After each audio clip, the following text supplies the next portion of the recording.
y'all, it is Paula with Hillbilly Orchids. Welcome back to my channel. I hope everybody's having a fantastic week.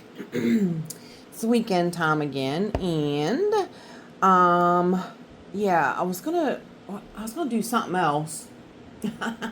I do got something else planned. I might have to put this with another part of my video or something. But I just wanted to show you guys. Oh yeah, that's what I was going to do. I'm actually going to mix, I'm going to actually show you how I mix welcome cocktail. I had some questions about it, and I'm like, well, why don't I just show you guys, and I'll put it with this video here. My sensor push came up and said the battery was dying. Well, I bought the battery that it says online to buy, which is the, does it say on there? I don't think it does. It's the CR2477. But that battery's, I don't know, that battery's about as big as this meter. So, yeah, I don't know. Let's see. Don't want to cut this, or I could just slip it off of here and reuse it, because I'll need another one. I might could do that. I don't know. It's not so easy slipping them off. I think I have other ones, but this is a tiny cable tie, so I'm not sure I have any tiny ones left, but I probably have other larger ones.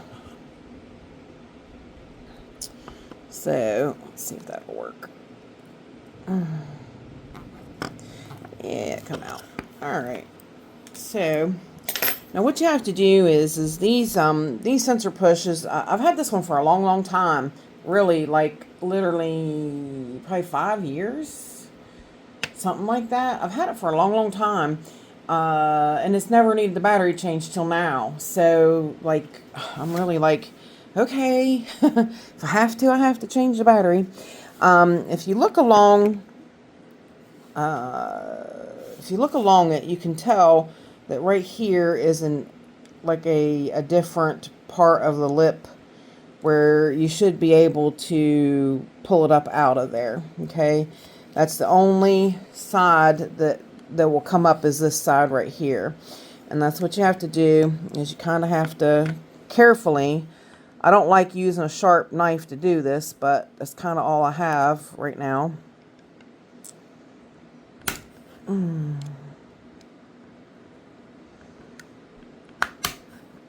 There we go. Yay.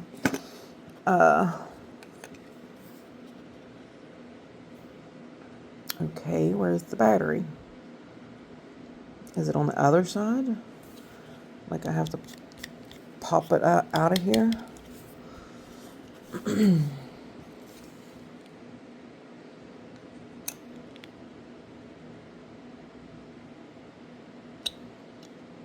I guess you do. Oh, I guess it's a very large battery. So I guess I did go with the right kind of battery.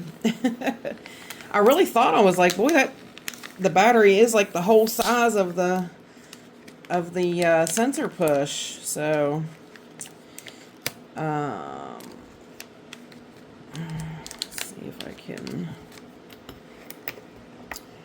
battery out of here. And I do have an extra one. And I know too, like, you have to buy a good battery. Like, they are kind of picky. You can't buy like cheap ones. They don't last very long at all. Okay, why is it not?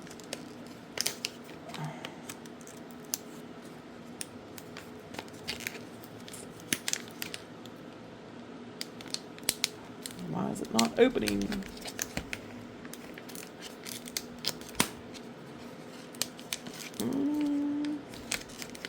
Sorry guys, it's really giving me a little bit of a fuss here. We'll cut closer to that little It's giving me a little bit of fit for some reason. Like it's really close to... I don't know, maybe I'm just going to cut it because it's irritating me. I need to get it out of there and get it in here and get it done and get it over with. They have like their own little packages, so it's like in its own little... Alright. Yeah, this is the first time I've ever done this too, so cross your fingers for me. It's crazy. Like I probably shouldn't have laid that down on its side like that. Being really, very cautious. And I'm going to slide it out.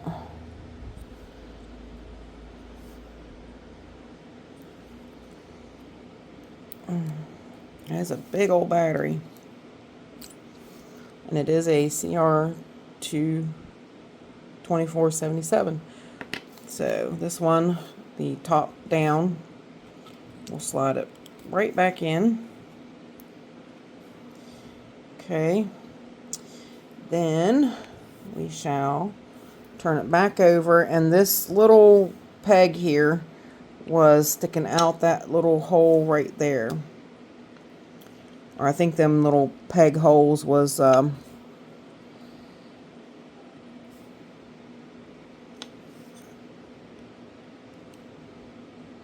actually on both,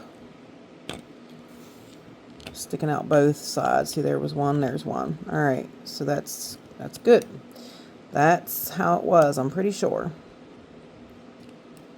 Make sure it's stable back in there. And then we'll put our cover back over. Actually, I have to shut the phone down because it's on my phone to check to see if it's working. Let me check and see if it's working before I put the lid back on. Alright, we are perfect.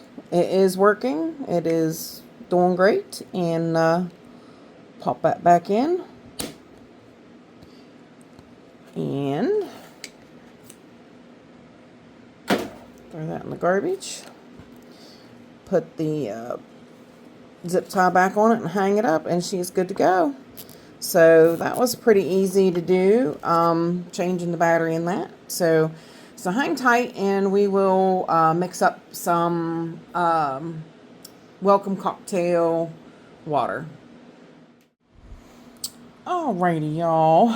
I did the first part of this video about changing the battery in my sensor push. So I wanted to, I wanted to show you guys, you know, sometimes some things in your grow space need maintenance, like your lights need changing. You know, sometimes a light goes out, sometimes batteries die in things, sometimes things quit working and you have to reset, you know, some things. My timer on actually this light here and this one, these egg lecks, it's actually acting up. I woke up the other morning, it was like 3 o'clock in the morning, and the pups wanted to go outside, and I looked back here because something was unusual, and my light was on. These lights were on, just this one, so that something's going on with that timer, so I'm going to reset the whole thing. And yeah, so sometimes things like that go on, and you have to reset some things and fix things and go on. Isn't she beautiful? I have her still here sitting on my rolly table so that I can look at her and enjoy her. That's that beautiful Polterima. Is it Polterima? I keep saying the name wrong. It is Laelia Polterima concolor. Beautiful, beautiful, beautiful. And she doesn't smell exactly like Fruit Loops, like the beautiful purpuratas. She has a fruit smell, but it's a little muted. It's not exact. It's similar. It is kind of fruity or kind of sweet, but it's not exact. It's not exact like that. Stephen Van Camp and Lewis asked me what it smelled like, so I need to let him know that now that I've gotten a great, smell of her. Yeah, that's what she smells like. It's pretty. It's a beautiful scent, but it's not exact. So, anyways, what we are going to talk about is I am going to mix up some welcome cocktail for you, just to show you what that entails. Show you what you have to do. Number one is this is very important. You guys, I keep I keep telling you, if you own orchids, I don't care if you own one, if you own 10, if you own 2,000, you need this. You need this meter. This meter is so important about telling you what you're feeding your plants. And it's very simple to use. It really is. And if the battery dies in it, you can change the batteries in them and replace them. That $15 that you spend on this thing will last you a long time, and it will be so worth it. Not only can you test your fertilizer, you can test like your CalMag and your sea kelp. You can test the welcome cocktail to make sure that you have it, as close to, like I said, you don't have to make it exact. I say like 150 parts per million, 100 of the CalMag, 50 parts per million of the sea kelp, but it doesn't have to be spot on. If you wind up, mixing it up and it winds up being like 200 parts per million, it's not going to change anything. Now, I wouldn't feed it if it was like 300 parts per million. I wouldn't go that high. If it gets up that high, I would definitely add some water to it and bring it back down. I wouldn't feed over 200 parts per million, but that's just, that's me. But this meter is so important in telling you that. So let's get this back on the tripod. And what I'm going to do first is I'm going to test the water. And I know this is going to be kind of hard to do, so I'm going to try to bring this up here a little bit, so that we can. This is my starting water. This is what I'm starting with, and I don't know if you can see it in the. Yep, it says about 69 or 70 parts per million. Okay. Now, I held it so I can show you. So we're starting with 69 parts per million in our water. Now, you can use RO water. If you have a unit that makes RO water and everything, go for it. Start with, nothing in your water. That's great. If you want to use rainwater is usually 5 to 8 parts per million-ish. Use rainwater. That's fine, but just remember that that's what you're starting with. That is the amount that you're starting with. I'm back. I wanted to go over there. This is my CalMag. This is exactly what is in this bottle, only I have it in this little squirty bottle so that I can use it easier. Now, trust me when I tell you that you only want to add just a few drops at a time of it. It's very strong. And it adds up, stacks up quick, okay? Now, like I said, I can tell by the tint of the water, because it will leave the water a slight yellow tint when you've got the right amount in there. But so we're looking for this to read like 169 parts per million, because we want 100 of the CalMag. So right now that's 89. So we need a little bit more, but you just add tiny bits, tiny amounts until you get to where it reads what you want it to read. Okay. All right. Now there's 130 parts per million. Okay. We're getting there. One more squirt probably will do it.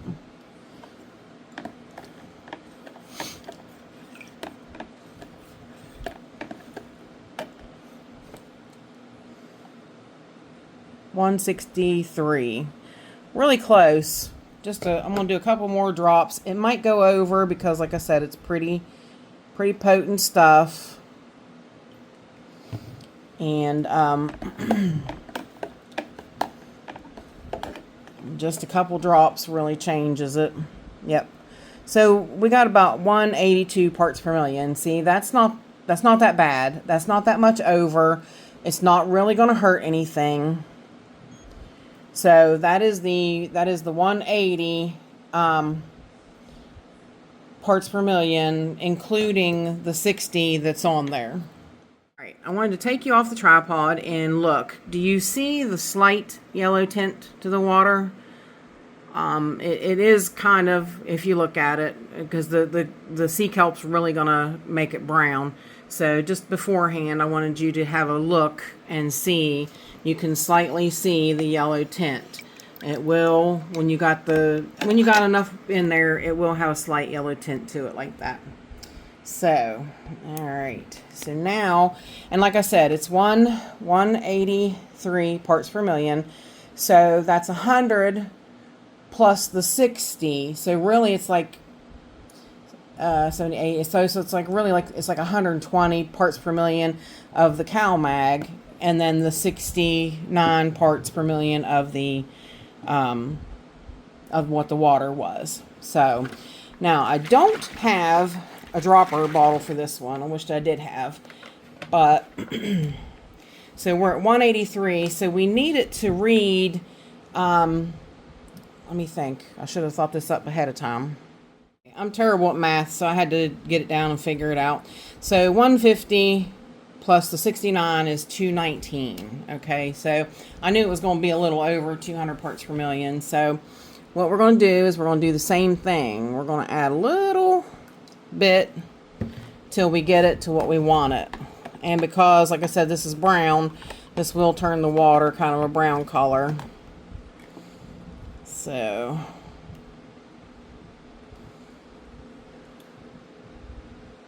it's 187. A little bit more.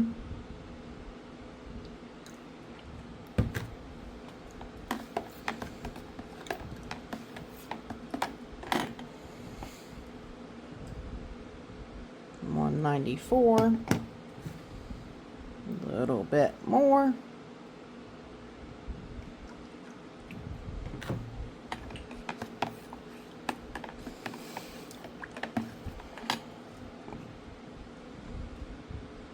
All right. Well, we got about 212. I can add just a little bit more, but it'll probably go over, so that's okay. It won't hurt anything.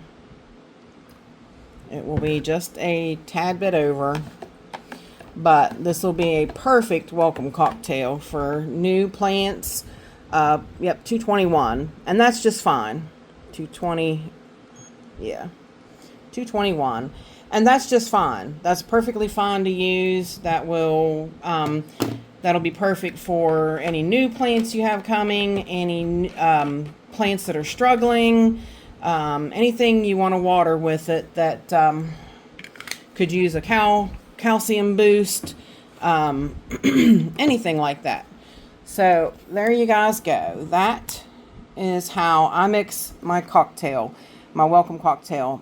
And like I said, this meter is super important. You can get them off of Amazon for $15. They're not that expensive, and you will use it for everything. It is really a wonderful thing to have.